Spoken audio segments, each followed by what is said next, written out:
I got a very pointed email from Howard Schultz this morning, sent very, very early. And I'm just going to read it because I thought it was somewhat, it's not personal, it's about business, and it's a different tone. He said, Howard wrote me, he said, given Starbucks' scale and global footprint, it's almost inevitable that we will face cyclical changes in the business. Some self-induced, and then after all, we're all human, and others due to market forces. Yet if you look at our history, 26 years as a public company, we have always been a learning organization that is built on a foundation of growth and innovation, leading to superior financial performance. I can unequivocally promise you this time will be no different. And for those who have looked at Starbucks whenever there has been a glitch in U.S. comp store sales and determined the glass is half empty, they are respectively dead wrong. With regard to China, it's going to be bigger and more robust than the U.S. ever was, full stop.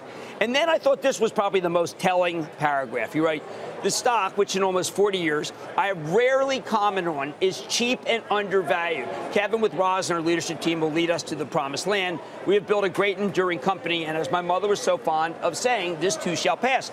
This is absolutely right. This last paragraph, he is real. I mean, I've known Howard for years and years and years, and he has never said to me, our stock is cheap and undervalued. He's always told me what he's working on or what's going on. He never uses those terms.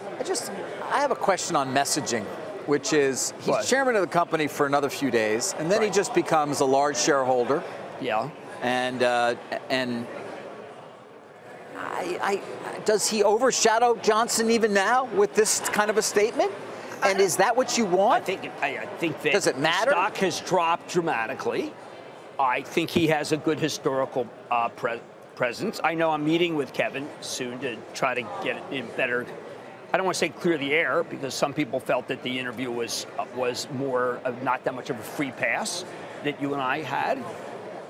But you know, free the stock passes, but yeah. But I think what matters here is that he's saying, listen, don't bet against us. No, and your point is that he does not do that with great frequency. He has not said that before the stock is cheap. I mean, he hasn't? No. I remember when he came back after the problems and the stock was all the way down. He said, he said, we're not doing that well. History proves it's true what he says, that it's not smart to bet against them. At the same time, they've never had 28,000 stores around the world. They've never had more than they have in McDonald's here in the United States. Well, and faced a competitor the likes of JAB, right?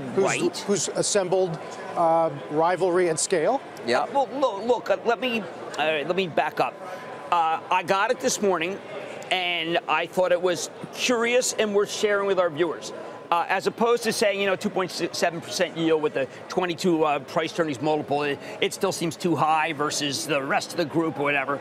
I just thought that this was an important for those who are trying to figure out what to do with the stock, and the stock has been shelled since it's down 12% since we since the guy down and the interview. I think it's important that some people might say, well, listen, is Howard? One storyline is definitely, he's gone. I mean, this is Kevin's company now. But another storyline might just say, listen, I've been in since the beginning, and I hear a lot of people counting, betting against us, and. He's not saying I'm betting again, because I'm not. I mean, I'm just a commentator on this. But he is saying, listen, China's going to be good.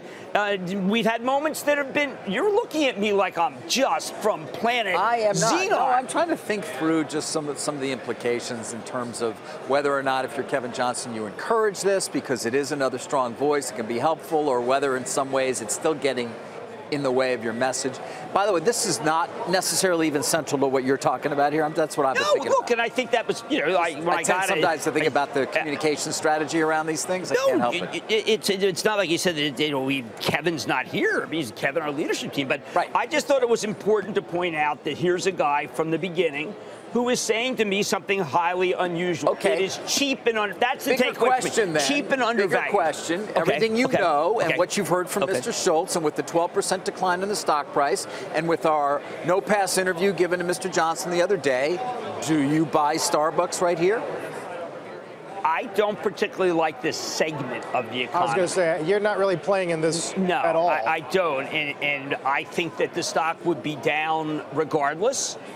Maybe not down this much, but when you have look, to be fair, Dunkin' Donuts has a negative comp. and that stock's on fire. And, you know, you have Jim Chanos delivering alpha, by the way, David. Yes. And he thinks that somebody delivered alpha.